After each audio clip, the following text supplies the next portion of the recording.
Now you can push, like, I don't have any keys, right? Yeah. So when I get in, the car knows that I'm here because of my phone. So I put a PIN number in. That way if someone steals my phone, they can't drive my car, right?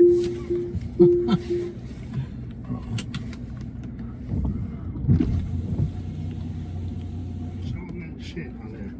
You know what he has on there? So like when he could leave here, right?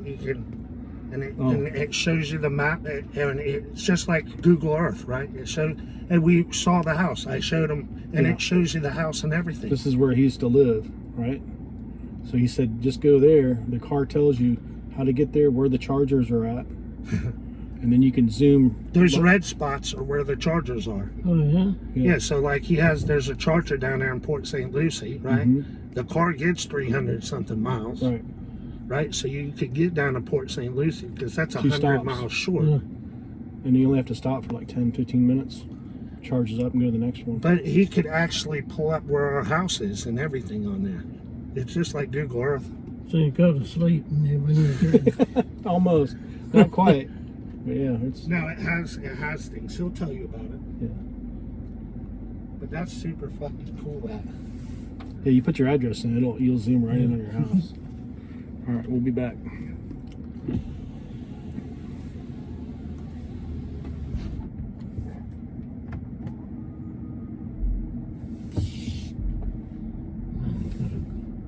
Good visor in there. Super feels that.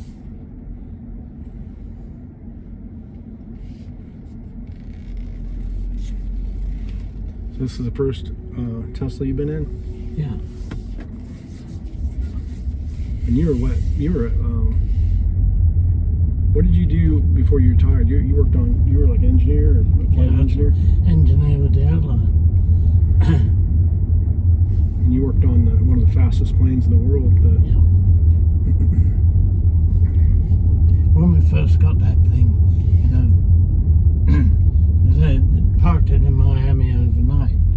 So we used to get loads of people hanging around it, because it's a novelty. Right. So told London about it, and they said, well, get the airport to ask if you can park remote, so we could, ask the airport where we could park it where would be remote, and get to take it down there, Right. at the night from out from the terminal, right down the other end of the airport, and bring it back in the morning.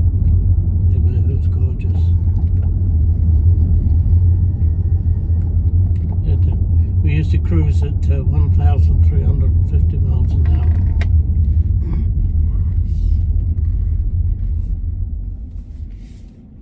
You know when you're in a normal aeroplane, you get up to about 40,000 feet, you put your hand on the window and it's freezing cold.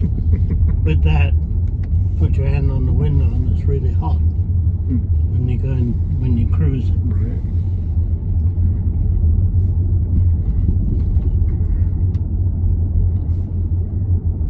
Yeah, leave London and get here half an hour before, get here an hour before you left. You leave London at 10 o'clock in the morning, you get here at 9 o'clock. Yeah, have 2 breakfasts. This is nice though.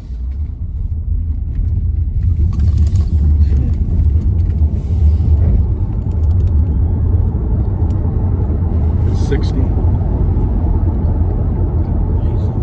And then hit once for cruise control, twice for self-driving.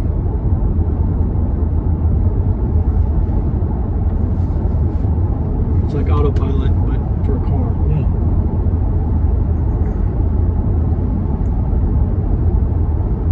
That's what the car's seeing, the lines in the other cars. What is it sensing?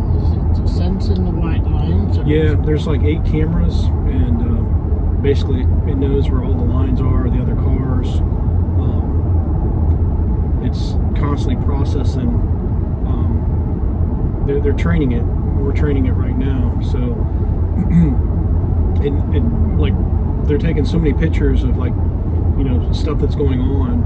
Like if a dog runs out in front of you or whatever, it knows, and it kind of distinguishes what it is and what it needs to do.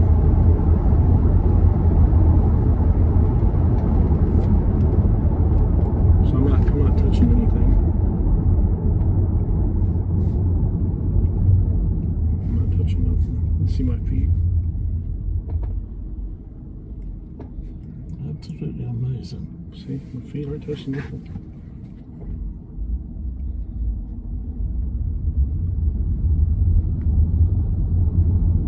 And it starts off again and everything.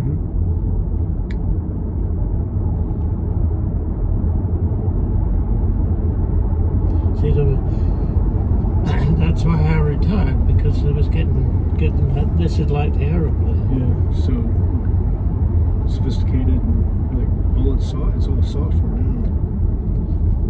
Yeah, where I used to sit, you know, it was just completely full of gauges. Yeah. And then the last day I went in, after I retired, I went in one of the 400 series, and that was like this. And I said, the captain's just sitting there and the screen's there. And I said, well, suppose something goes wrong. He said, oh, there's a red button there. He said, you press that. He said, it comes up and tells you what's gone wrong, where it is, what it is, the part number of it, everything like that.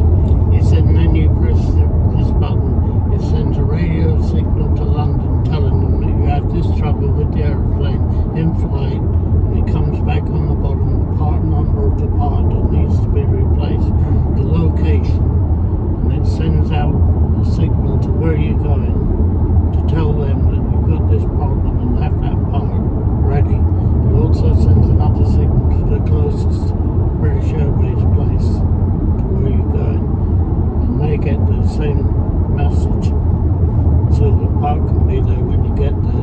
They've got all the tools ready that you need, everything. And then, well, before I left, I could sit there in Miami, put the numbers in for the coordinates for London. There's about 6 places across the Atlantic called waypoints, and you could put all those in, and it would fly you to that waypoint, and then a bell would ring, and it would fly you to the next one. And when you got there, you engage a glide slope, and if you've got 3 autopilots, it'll land the thing, put full 4 engines in reverse, and the brakes on, come to a stop, and then you just taxi it off to where you want to go.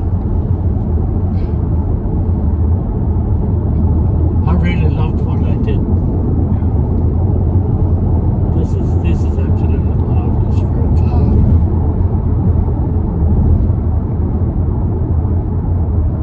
It makes the trips a lot more enjoyable. Yeah. And you can look around and everything, can't you? Yeah. It's amazing.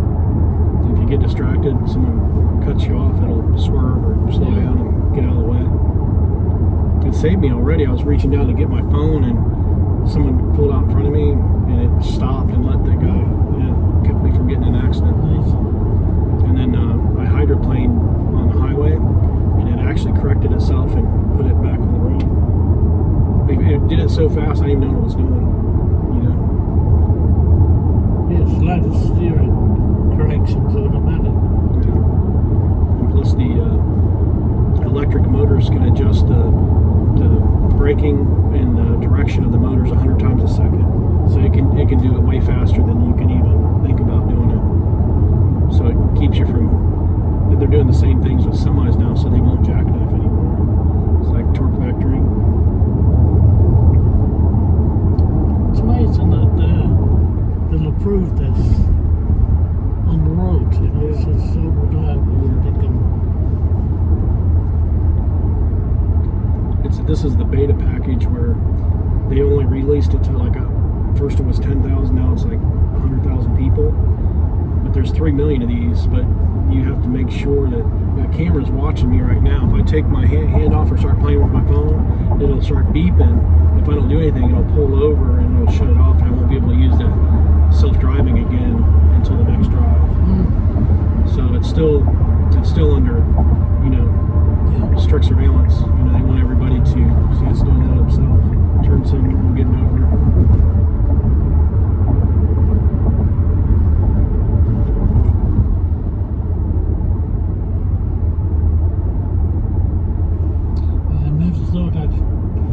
never thought I'd get in a car that did this.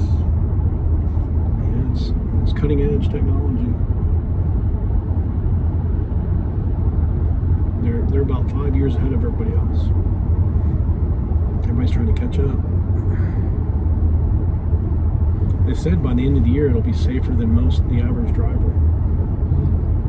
And then 2 or 3 years from now, you can leave the car will go out and taxi for you, and you won't be in it. It'll go out and make you 30 to 50,000 a year by itself. Isn't that crazy? So it's like buying an employee. It's like having a taxi service with no employees. So you could go to a movie and send the car home and get it to come back. Yeah. Or you could send it out as a taxi and make you a couple bucks while you're watching the movie. Drive people around. Or when it drops you off at night, when you get to sleep, it could go out all night and taxi all night and make you $100 while you're sleeping.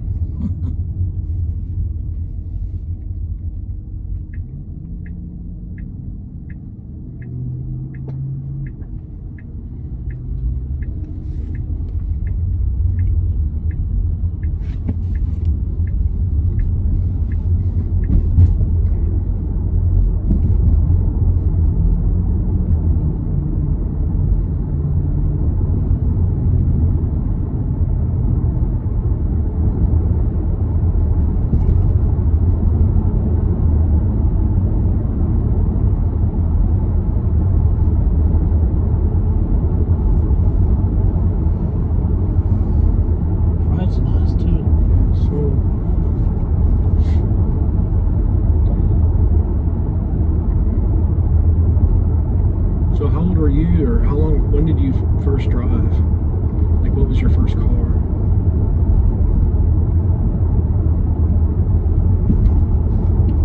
If this system went out, could you drive it like a regular car? Yeah. All you do is, like, say if something happens, all I do is touch the breaker. Now I'm driving it. And then if I hit this twice, it's back driving again. So at any time you can take over, have that take over in a split second. You can adjust your speed to make it go the speed, or you can adjust it to 2 or 3 mile an hour over. I used to have it about 5 mile an hour over the speed limit. That way you don't get pulled over. But it maintains that.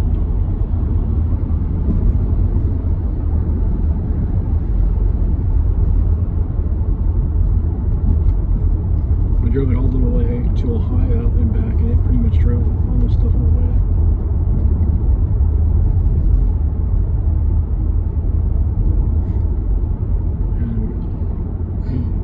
Where does it indicate your charge? Right here. 30. It's like your phone, 35% or 80 miles.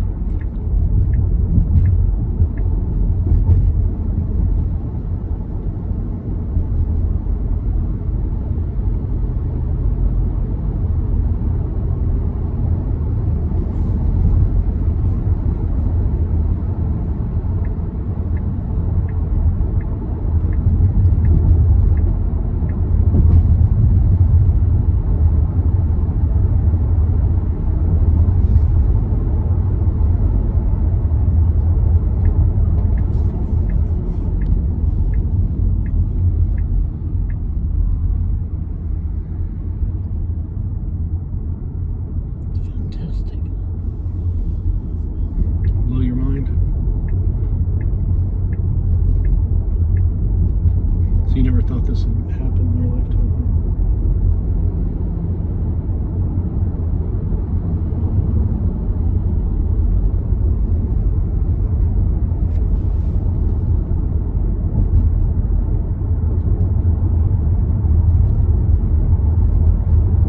And then when it turns gray, that's power coming out of the battery. And when it slows down and turns green, that's power going back into the battery. It's regen. It's regenerative braking there. So when you're slowing down, it actually starts charging. Yeah. Takes all that momentum and gets some of it back. Yeah. And then also too, since you don't use your brakes, the motors are basically slowing down. Your brakes pretty much last forever. You never, like your first brake change, pad change will be like 400,000 or 500,000 miles. Mm.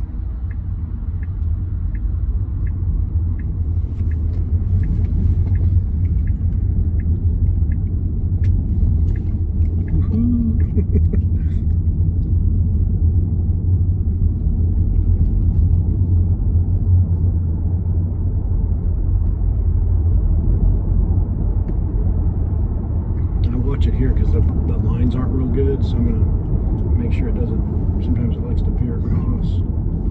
See how good it does.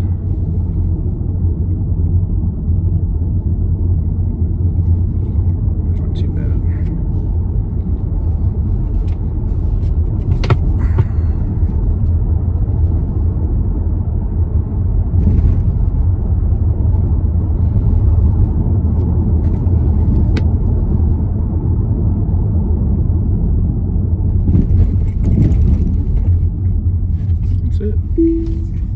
Bring us all the way here. And then I'll show you the dryer outlet. See, if I charge my Nissan Leaf, I have a dryer outlet there. And then if I have charger there, I can charge it. There's another dryer outlet there. And then see the Nissan Leaf, it has a J12, and this is a J12 adapter. So this plugs into your J12 and then that plugs into your car. So this is a regular dryer outlet.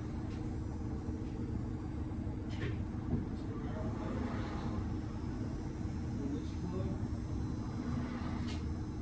you just plug it right in the back of the car.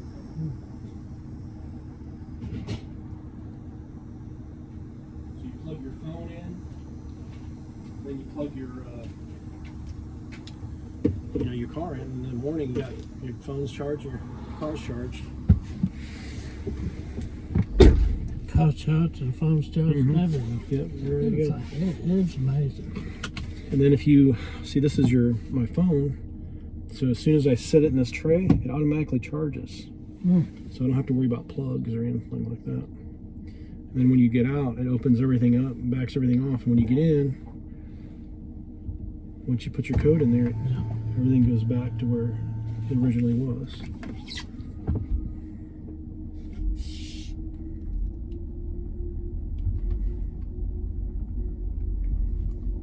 And this is the slowest car they make. It's the single motor. 0 to 60 in like 5.3 seconds. If you upgrade and get the dual motors with the performance package, it's 0 to 60 in 3.5 seconds. And then if you upgrade and you get the fastest car, they got one now that's 3 motors, 0 to 60 in 1.9 seconds. So basically now that's the fastest production car in the world, unless you spend $4 million and get one of those exotic sports cars. Even then, it's hard for them to even beat that.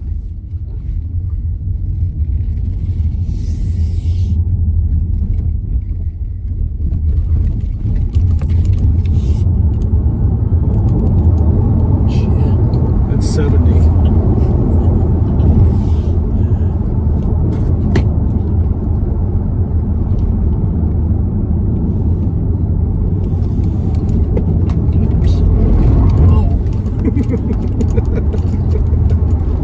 Let's see that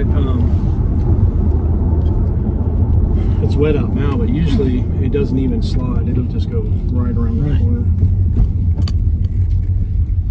Sorry about that.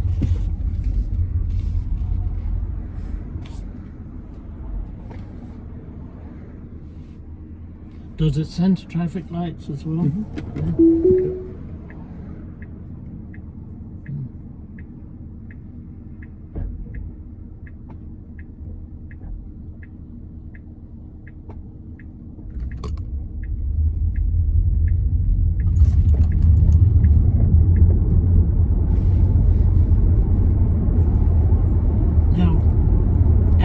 Controlling the speed.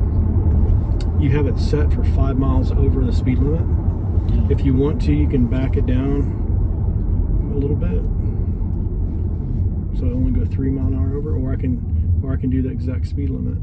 You can go into the computer and lock in if you want to do, you know, faster or slower or whatever like that. But everything you can even make it more aggressive, less aggressive. If you wanted to cut people off or be very timid, you know, you can kind of set the parameters so it's closer to your driving style, what you're comfortable with. But they have one mode called Mad Max where it's very aggressive and it'll pretty much cut people off, you know, depending on, like in Jacksonville, not so much, but if you're in LA traffic, you need to be aggressive and basically force your way in. But here, I just have it on chill mode, so it you know, it's passive. Also, too, when my mom's driving the car, you can put it on basically, you know, real passive mode. Like right now, it's on sport and standard. You put it on chill and comfort. When she steps on the accelerator, see how smooth it is? It doesn't jump. So just by hitting those two parameters, it'll basically turn the car into like a very milder. But you hit standard and performance, all of a sudden you're back to full power again. But that's what's nice about having everything hooked up to this computer. Just one flip of a switch, one button push, and you know, you go from Volkswagen Rabbit to Ferrari. You know, so. And then you got your air conditioning controls. So, have you noticed that difference with your electric bill? Yeah, it's about 3 or 4 cents a mile. So, the average person drives like say 20 miles a day. Your electric bill will go up maybe $30 a month or something like that. I've noticed with my Leaf, it's about $30 a month if I drive it every single day. Because there's actually, I used to charge it at ChargePoint, and every day that I charged it, that I drove for over 30 or 40 miles, it'd be like $1, $1.20 a day, something like that. Sometimes 90 cents, but it averaged around about $1 a day, you know, give or take 20 cents. No, it's not bad, is it? No, but the thing is, you got to consider too, no oil changes. No, basically, the only maintenance issues you're going to have is tires, windshield wiper blades, windshield washer fluid, and then once every 3 or 4 years you'll have to put a 12-volt battery in there. But other than that, there's very minimal maintenance. There is a main bearing, I think, in the center that goes bad, but I mean, you're talking like 500,000 miles or 300,000 or 400,000 miles. Other than that, I mean, it's and as long as you drive it sensibly. I mean, if of course you run it hard every day, you're going to have more wear parts. But if you drive it normally, you're going to have, it's 10 times less maintenance, because there's 10 times less moving parts. You know, but since it's torquey and faster, you're going to go through tires a little bit more if you're aggressive.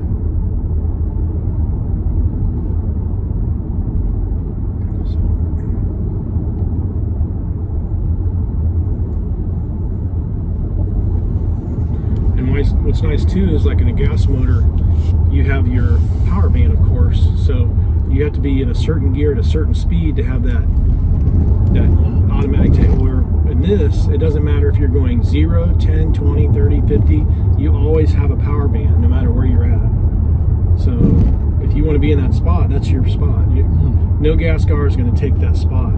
You can get over and basically be in control and get over into that spot whenever you want.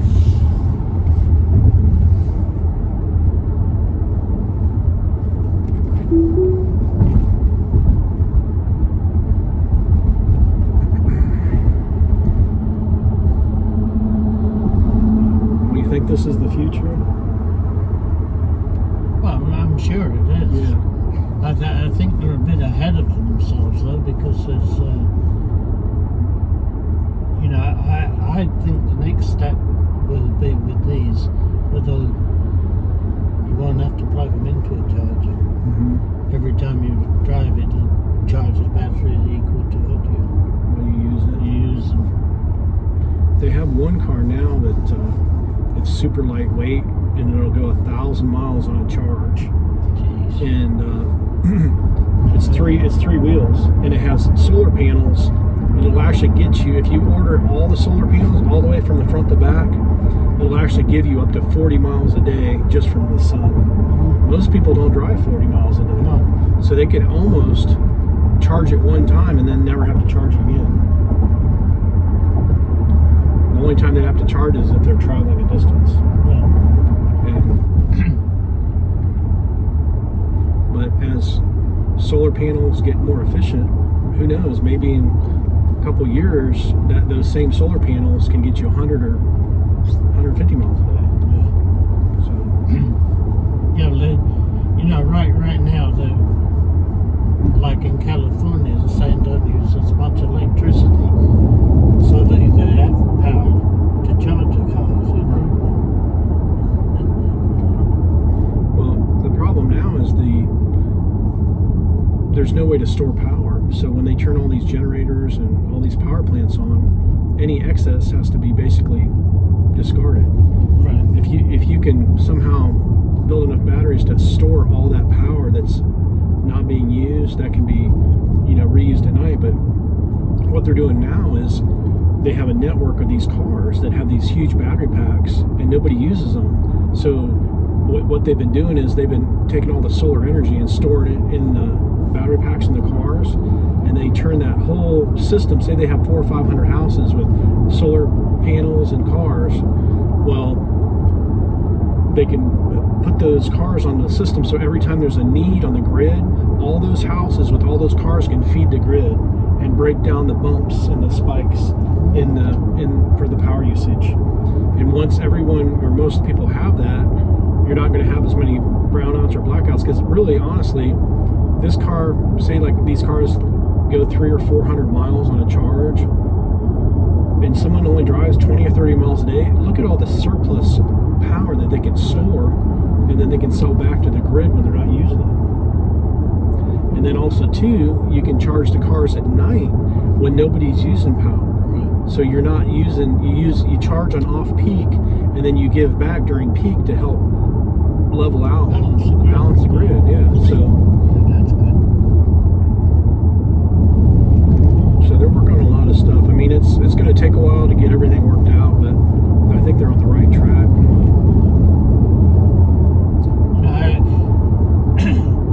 Around, what would it be?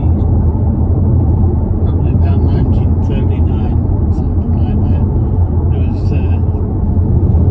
maybe before that, about 1937, 38. They started using, in England, delivery trucks like milk carts and things like that. They started them on electric, and I thought to myself, that'd be good in the car. They'll never be able to do that because these things will largely go up the hill. Right. And then, you start off with a cartload of milk there. Right. The thing will largely move. Right. So they had to plan where you was delivering your milk when there was no hills. Right. Until the end of the day. Until the end Do of the day. the hills at the end of the day. Then the batteries were shot by the end of the day, so you can get up the hill anyway. And one of the reasons I said, well, why is that? I said, well, because the batteries weigh so much. Yeah, it really changed things when they started using lithium. And so now the power density of the batteries and the weight of the batteries is considerably less. And then also, too, the mass production of batteries, the prices came so far down. And that's the reason, now that they can mass produce batteries in quantity, that's why eventually in about a year or two, the price of electric cars will be in price parity or about the same price as gas cars. Yeah. And if you can get that to happen or lower, of course, why would you want a gas car if you can pay the same or less for a car that has no maintenance? Right. Nasty, smelly old things. Yeah. Well, that's another point too, there's no drips in the driveway. Right. You can't kill yourself if your car's on and you fall asleep, so that you're not going to get carbon monoxide poisoning, And then also too, if you think about it, where are we getting all our oil and gas and stuff from? The people that want us not to do well. You know, we're funding people that don't want us to do very well, you know. So why give the bad people our money, you know? Because this is besides I think the Ford Mustang and the Ford F-150, these are the most American-made cars in the world right now. They make more parts for this car than they do almost every car except for I think it's Ford Mustang and Ford F-150 is the most American-made car.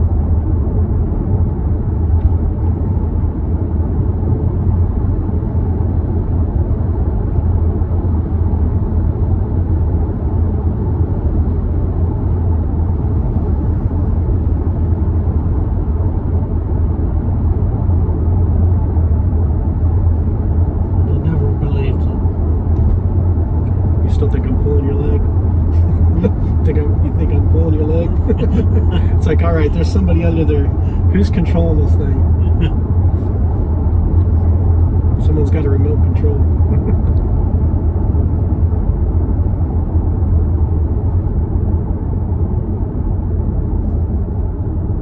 I remember the first aeroplanes I was on, what they were like.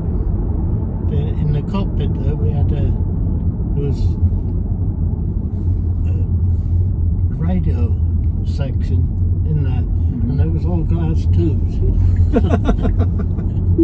Oh.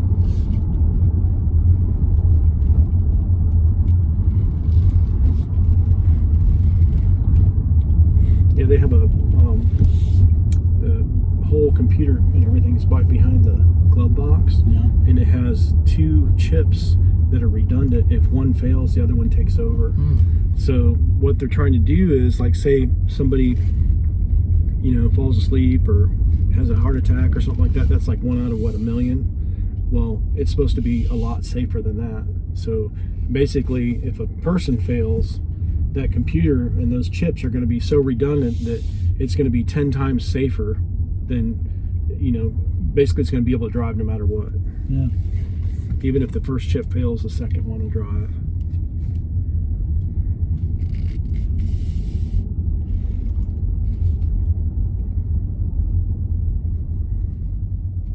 Like I said, you know, most of the cars didn't even have electric starter when I first started doing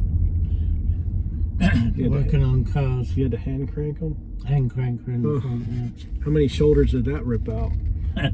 Well, you used to have to be careful because then you had to advance and retire on the on the steering wheel, and if you set that too far advanced, the bastard would kick back, and then the starting handle started getting out of the way, you know. Right.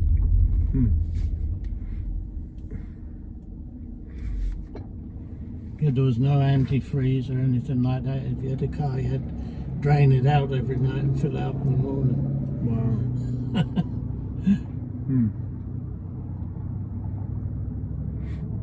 When did antifreeze come out? When they had, when the starters came out, most of them were it was a starter and it was a generator as well. So that was running all the time off your flywheel.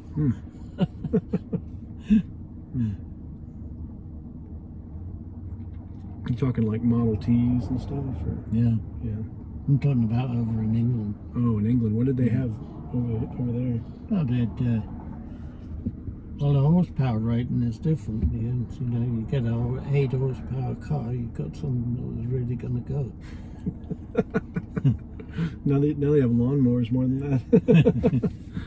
The average Briggs and Stratton motor will push 8 horsepower in a lawnmower. Yeah.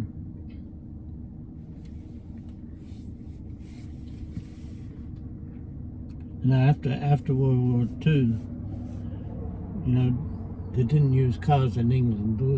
You can't imagine it, but no one had a driver's license. No one. There was no civilian cars on the road in England. It was only military car stuff that was on the roads. And the buses had a big, looked like a bed mattress on the roof. And that was full of some kind of gas that, you know, not only He's trying to. The buses. It's like a bomb. Some of them had a trailer behind them with like I guess it made coal gas. That was what ran the engines on the buses. It was only a bus about once an hour in most places. So after the war, there was no parts or anything like that. And I started when I was about 15, because when I left school, they put me in a drawing office. My mother and father put me in a drawing office. I was doing drawings for change on the Halifax bomber. I was changing the cowl flaps from hydraulic to electric. I was doing all the drawings for them. And then I was the office boy. I had it made. I was a filing clerk, and the office boy did the filing. So you filed the paperwork, and then if anybody wanted something to drink, you went and got it for the draftsman. So twice a day was my job to go around all the drawing office there and get from the draftsman and the tracers. And I would have to get them whatever they wanted, you know. Yeah. Bread roll, buttered roll, and so when I first started, I get these buttered rolls, and they buttered both sides of the roll. So after a while, I thought, fuck this, if I want 20 buttered rolls, I'll get 10 dry ones and 10 buttered ones. And I had this big old brown teapot. Right. It was held about 2 gallons. So if I had to go to the canteen to get this in this big old factory, and I've gone down there. I've got the rope handle on this thing, and I go down there and I get like tea for 30 people. So I do put that much in that big old teapot. So after a while, if I wanted 30 teas, then I get 15 and go outside and put another 15 cups of water in there. I was making more money on that than what I was being paid. I was being paid. You're doing double time. Yeah, I was getting 17 shillings a week, which would be equivalent to about $1.50. How much were you making on the butter and the tea? I was making a lot more than that.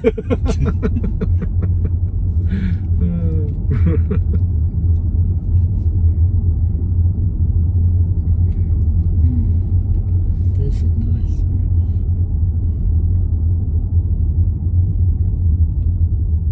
I don't think I'll be getting one though.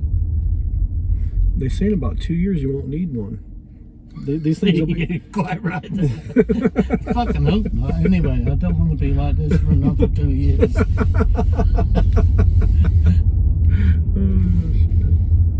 No, I've had a good run. 92, going on 93. What did you tell me this morning? You don't recommend it? Don't recommend it. No. No. What? Okay. What's the best thing about getting old and the worst thing about getting old? I don't know. I don't think there's too much good about it. Well, like getting old and being retired, you can do what you want if you can afford it, you know. Right. But, as far as health-wise, you know, like now, I don't have a minute's peace. I can stand up and work at the bench for maybe 10 minutes and then I'm fucked. My back and my legs ache. You saw what happened when I tilted my head back. Well, you tripped over the hoses. There was hoses underneath your feet. That's what happened. You got to look under your feet before you tip her back. Okay, if you were gonna give someone advice, you know, over your whole life, what bit of advice would you give somebody? Try to have an interest in life as I had. I've had a super life. So like, basically, do something you're passionate about. Yeah, and you love to do. Do something that you like. And the funny thing is about this is that when I left school, I was putting that drawing office, doing the wiring and that for aeroplane. Mm-hmm. And when it came to doing military service, I went in the Air Force. And then when I came out the Air Force, I went into the car business, fixing cars. Yeah. And no, that was before I went in the Air Force. I was getting into the garage business. And then when I came out the Air Force, I went into machine shop. Mm-hmm. Lathes and milling machines, stuff like that, capstans. Did all that. And then when I came over here, I went into garage, the Ford dealers. And it was amazing to me, it's a brand new bloody car, and foreman says, do this with it, do that with it. And told him I'd done it, and he says, well, take it on the road, try it out, make sure it's all right. Well, me drive that? Yeah. Because in England, you went to the foreman and you said, I've finished the job. And he would say, all right, and he would take you in the car and he would drive it around, and he would say, oh, you need to advance it a bit. So you get out, and turn the distributor a little bit and get back in again, and he would drive it some more. I got on good at Fords. Yeah. And I sorted a load of shit out for him. It was 1954, and they've over at V8 hadn't been out too long. Yeah. And it had a lot of problems with the valves sucking oil down valve guides. And we used to take the heads off, take the valves apart, we put seals on them and put the valves back in and put the heads back on. And I'm sitting there having my lunch one day and I thought, fuck this. There's got to be a better way of doing this. Right. So I made up a tool. Took an old spark plug and welded a air fitting on it. So you get this on the compression stroke, charge the cylinder up with oil, you can push the springs in and change it. So I made this up there and I showed the foreman. He said, oh man. And he gave me one to do, and I did it there. And it used to take about a day and a half for the other way, and you could do it in about 2 hours like that. So they were still charging Ford. Right. Full price for the service. They're making a fortune. And then my brother, he didn't have that big a job with the airlines at that time, but he came over here with the Navy, and he was stationed in forget the names of the place now, but he was stationed there, and he was bitching when he was in the Navy that he wasn't on a ship. So he bitched so much that they said to him, all right, you've got a ship. He had to report to this ship in Glasgow. When he went to it, he got on board. He was a passenger over to Philadelphia, over to Philadelphia. And when he was supposed to pick up HMS Philadelphia in America, the ship he was on arrives in Philadelphia, and he's met by this naval officer, and Jim said to him, oh, well, where's the ship? Where's the ship? So he says, this is your ship. He says, you're the paymaster, because he was an accountant. He says, you're the paymaster in Philadelphia for the ships that are being returned to the US, that have been on loan to England. See, it's during the war. So he pays off these guys each time, and he's there for about 9 months, and the last ship comes in. So they send him to Washington. When he gets to Washington, he reports, and they send him to a tailor. And he goes to this tailor and they measure him all up, and then he goes to pick it up, and there's about 6 or 7 uniforms, but they're all different. The white one, the blue one, Right. all kinds of shit like this. And what's his job? Escorting debutantes. Wow. So he's doing this job, he's escorting these debutantes, and he goes to New York for a few days, you know, he figures while he's here, see all the sights and that.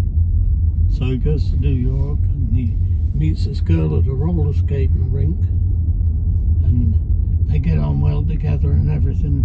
And when he's got for his leaving date, getting out to service, he writes to my mother and father that he wants to get married to her. So, oh my, shit's a fan, you know. Right. Oh, and my mother and father were very sensible people. They said, well, if he comes home, if we would say no and he comes home, because he would always do what they told him he had to do. Right. So they both decided that it'd be better let him get on with it and get married. And if my father said, you know, if he doesn't get on with it and everything all right, he can always come back. So he married her. Then he got a job with the airline as an accountant, British Airways in New York. And then after I'd been in the Air Force, I came out, I was going with the girl next door. And I was more interested in motorbikes than her. Than anything else.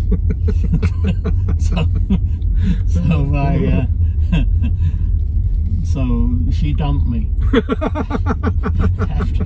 after about 3 years. And so I was so pissed off and everything, I wrote to my brother and I said about coming over here. And I got that job with Fords. And then he called me up one day, he said they're looking for a maintenance mechanic here. So I got that job. And after about a year I'd been there, we were flying strata cruisers. And I was working on ground equipment, you know, generators and trucks and all that shit. And one day, supervisor comes out and working on the truck. He says, "Here, go put this on that aeroplane." I said, "I don't know where that goes. Don't know anything about aeroplanes." He said, "Well, it's fucking nuts and bolts in it." He says, "Ask someone where it goes." So I went out there and this guy pointed out this thing on there, so I took it off. I put the other one back on in the same way and everything. I went back, I'm working on the truck again. He comes out, he says, "I told you to go and put that part on that engine." So I said, "I've done it." He said, "Well, you done it already?" And it happened a couple of times, and they gradually got me working on aeroplanes. So now I'm working on these aeroplanes. They really were shitbugs. Yeah. It was 28-cylinder engine. Oh my lord. Two plugs in each cylinder. And, 2 coils on each plug. So, not on each plug. There was 1 coil on each plug and there was 2 magnetos for engine. Right. If they backfired once on taxi out there to return, and you had to change all the plugs, all the coils, Jesus. and the 2 magnetos. So yeah, they stick me on all that kind of stuff. Then one day the engineer and maintenance manager comes over to me. He says, "You got on well with doing the aeroplanes." I was told it's only nuts and bolts, and that's the way I looked at it. So he says to me, he says, "You want to go to school, get your licenses?" Fuck, you know. So I went and got it was a A&E, airframe and engine license. And then when we got the jets, it became the A&P. And airframe and power plant. And then each different type of aeroplane you had to go and get a license on. Then we got the Britannias, and we got licenses on those. When you got a license on the Britannia, several other airlines wanted people who already had the license. So the guys would go and get the license, and then they'd come back and get another job with another airline who would pay them more. And leave. So British Airways says, get this. Shit. So they made arrangements with the authority that you didn't have to have a license anymore. And what you did, you signed the aeroplane out on the chief engineer's license number. And when you stopped losing people, he trained. And so, they stopped losing Technicians, yeah. That was a good idea. They're educating everybody else's employees. Because when we got the jets, the first jets we got, but England had the first jets anyway. There's the Comet. That was in 1956 we had the Comet. And but then they started leaving. Every time they left Rome, bloody things started blowing up. And this was in the 50s, late 50s. No, it wasn't late 50s. It was late 49s. They took them out of service. It took them about a year to find it. But with the pressurization in the jet, it was higher. They were flying at a higher pressure, and it was cracking. So when they took off, they would just get out of Rome, which was a steep climb. Right. Getting out of Rome, and in that climb, that crack developed, and then when they got a bit further along, the aeroplane just blew up. So they stopped flying them. Yeah. And then 707 came out. No, we got the VC-10 Vickers. Yeah, the Vickers VC-10. We got those. What was the Britannia first? Yeah. The Britannia, that was a four-engined. What do you call it? Prop. Jet-driven prop. Yeah. What was your favorite? You think the best? 747. Well, I liked Concord the best. Yeah. But the second one was the 747. I knew that thing inside out.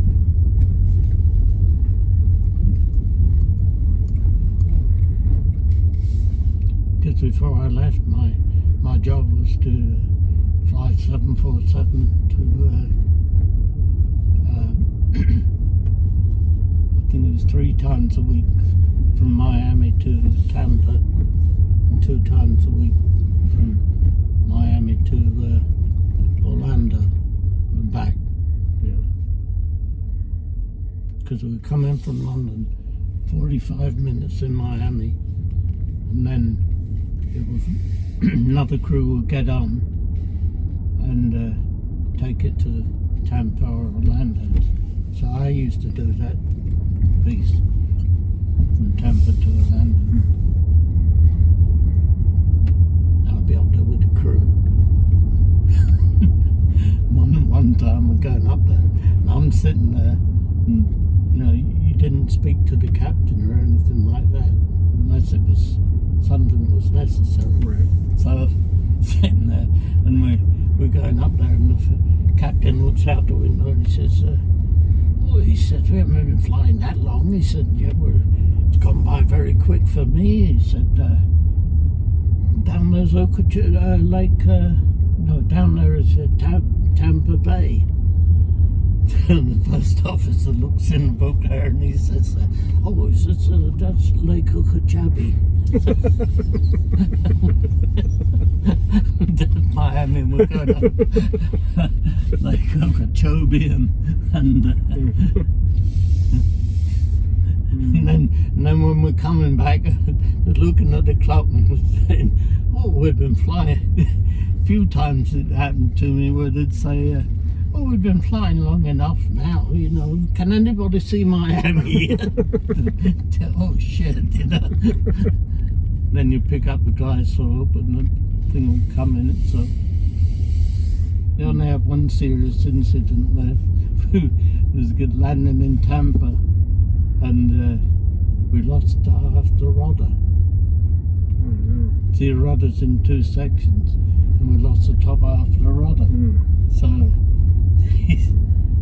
the captain says to me, he says, "We're on approach to Tampa now." He said, "Will they be able to fix the airplane in Tampa?" I said, "No."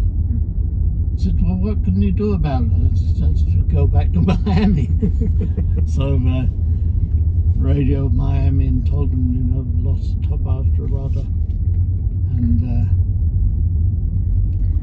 so I got Frankie, used to work with Frankie, got him on the phone, and I said, "Go down Pan American and see if you can get all the pipes that go to that, the rudder section." So when we got back there, he had it all worked out. We went up the top and looked at one of the hydraulic lines had come.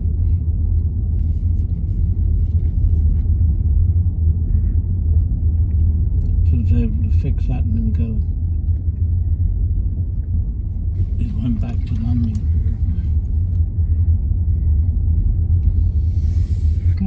Like I said, I had an interesting life. One time while I was in New York, they used to, London would call me up in the middle of the night and say, you know, we've got an aeroplane in Kingston, Jamaica, and there's this and that wrong with it. Can you go down there and look at it tomorrow? So I answered the phone in the middle of the night and go to the airport in the morning and get on flight to Kingston and see what was wrong. I used to do that quite a bit, go to different places like that. So the Concord was your favorite job? Concord was my favorite, yeah, I used to love that. If that would come in the afternoon into Miami, and then they would do like take a load of people up for an evening flight, and they go up to Canada or somewhere like that and come back, you know, about 2-hour flight. And I used to get on it then and go on this like 2-hour flight. And only once it happened where we had to land because we wouldn't have enough fuel. How fast would it go? What was the top speed in the Concord? Oh, you had to go out over the ocean and go up. Because then you could go supersonic. Because the sonic boom. But yeah, you know, you couldn't hear that when you was in the airplane. You were going too fast. It was behind you, right? Yeah. Boom, boom. You've left that behind a few miles. It's like, I don't hear nothing. No, the only thing is that each side of the passenger compartment, you had this side gave you the outside temperature and this side gave you the speed. Mm-hmm. So it would come up with the numbers and you could see it, what temperature it was, you know. The funny thing was that when you was going supersonic, you put your hand on the window and you burn it. And right beside the engineer's panel, there was a gap, and it was like this. Mm-hmm. And when you were going supersonic, that gap closed up flat. See? So the trick was to get someone up there and get them to put their hat in there. So the freaking thing would get squirted. Yeah. So when you were going supersonic, was it like loud or? No sound at all. So it was like us talking right now? Yeah. So we could It's just as quiet as what this is. That's crazy. Yeah. So how fast was that supersonic? Well, I think we went through the sound barrier about 850, something like that. There's no sensation or anything like that, you know. You don't know. It's just peaceful. All the noise was behind it. Yeah. But you couldn't go over land because even over that altitude, it was up around 55,000 feet, 55, 60,000 feet.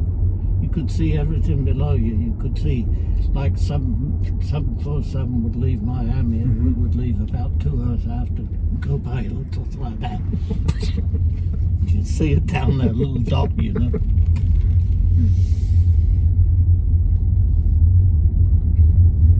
No, I had a very interesting life. Wouldn't change anything? No, I wouldn't change a damn thing.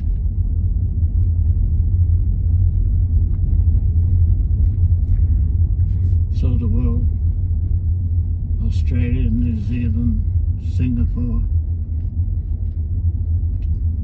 Japan, China. What's your favorite country? Funny thing, I always wanted to go to Australia, but I never liked it. Singapore was beautiful. Yeah. Singapore was spot clean. Yeah. So if you were to live anywhere, money was no object, where would you be? Probably Singapore. Singapore? Yeah. The first time I went to the Caribbean, I loved it. I went down there for about. They came to me in New York and they said, "Look, can you go to Kingston?"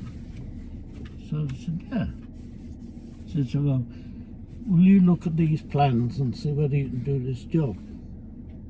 See, there's no sudden. So I looked at it, he said, "The thing is, can you do this job but never have this thing out of service?" And it was a Ford truck, but on the back was a Swedish compressor driven by an industrial Ford engine, and the airflow was in one direction, and they wanted it to go in the other direction because it was tending to overheat the engine. And so there were certain things we had to do with the engine, certain mods we had to do with the engine, and also change the air ducting and lengthen it or shorten it. I've forgotten what it was now. So I said, they gave me the blueprints and everything. So I sat down and I worked it out, what I could do in the length of time I had. I worked it out and said, all right, you couldn't be in the shit, you know, if it's not running, because we have to keep those aircraft and that's the only one that's in Kingston. So I said, yeah, I could do it. So he said, well, take someone with you.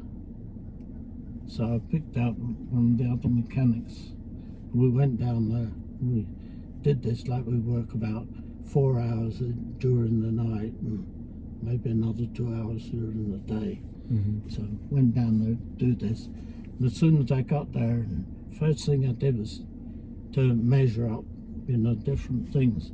And I called New York. I said, these drawings, if I cut this down to this, then the air filter won't fit inside it. You know? The drawings are all fucked up.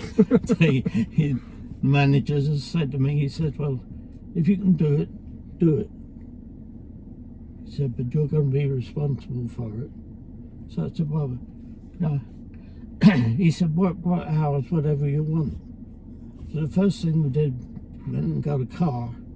I said to him, you know, I got to have a car because I can't do public transport and that kind of thing, all these different hours.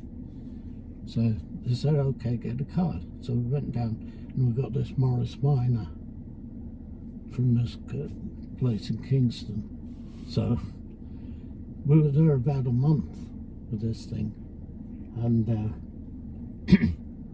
got it done. And during our off time, we used to tour Jamaica, go up in Blue Mountains, all that kind of thing, over the content and places like that. And we had a really good time. We wore this fucking car out, right? So we took it back. When we took it back, the guy was busy with another customer. So we went and looked at one car that had been crashed.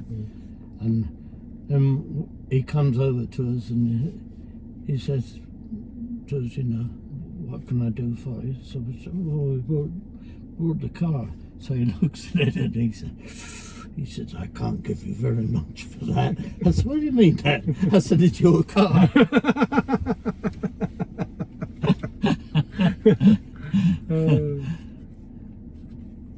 Yeah, I led a good life, I really did. Awesome. Sent me down to Kingston once.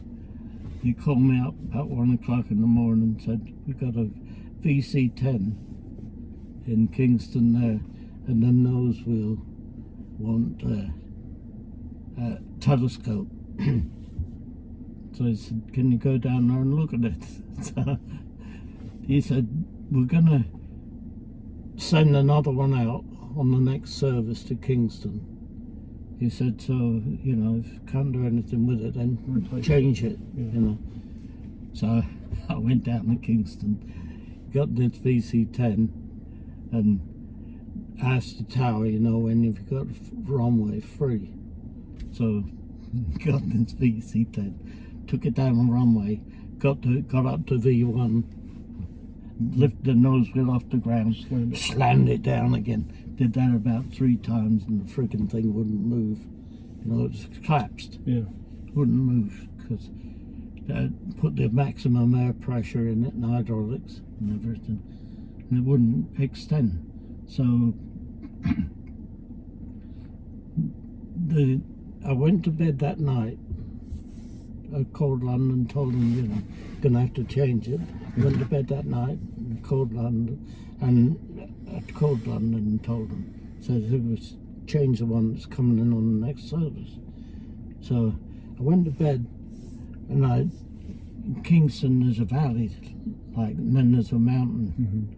So I dreamt that we had this thing jacked up. Imagine jacking the fucking aeroplane.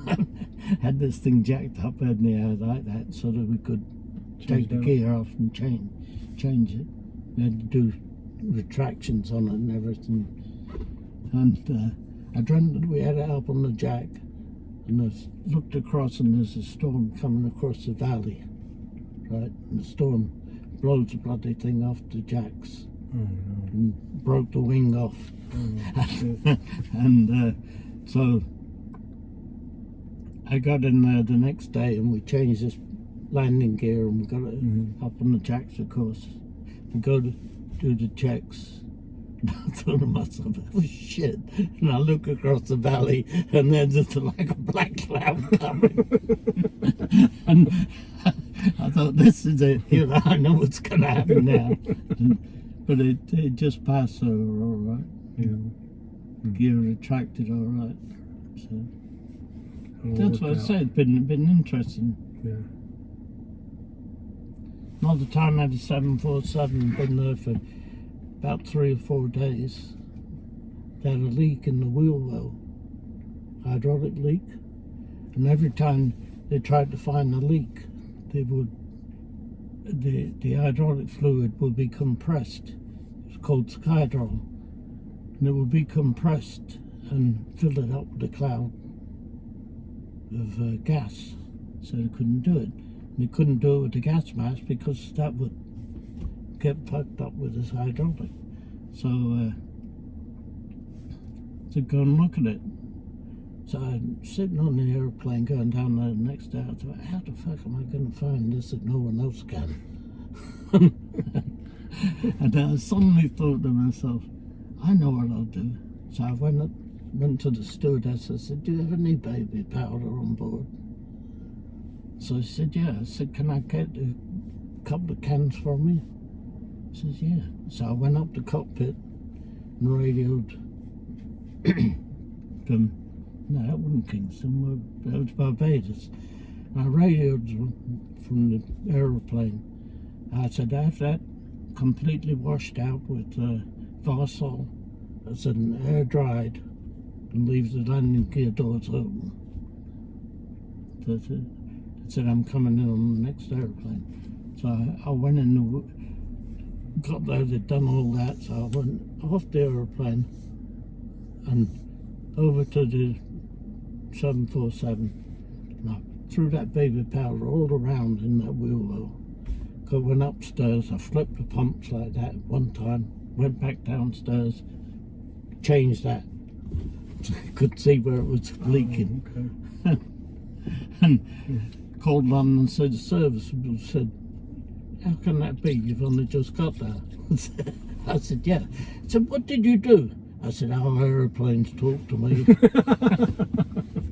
Just push that button and then push on the door at the same time. There you go. Yeah, you got to do it at the same time. Push the button and then hit it with your elbow. There you go. Oh, I see. Well, give you an interesting life story in exchange for the nice ride on the car. That really is very impressive. It's really great. You want to get my truck? You want to ride in that as well? Hmm? I'm getting my truck pretty soon. The electric truck. You are? Yeah. Oh, man. It's going to be a little bit faster than this one. It's going to have 2 Be motors. the same kind of thing? Yeah, but it's going to be a truck form. It's going to I have, didn't know they did that. Yeah, they're building one next year. It's going to have 2 motors. This only has 1 motor. We're going to have 2 motors. Is that me 1 motor on this? Yeah, 1 motor in the back. It's about the size of a small watermelon, and it's right where the rear end is. No kidding. Yeah. You can hold it in your hand. It's only this big. I thought there was 2. Nope, just 1. You can get one with 2, but it's more money and it's a lot faster.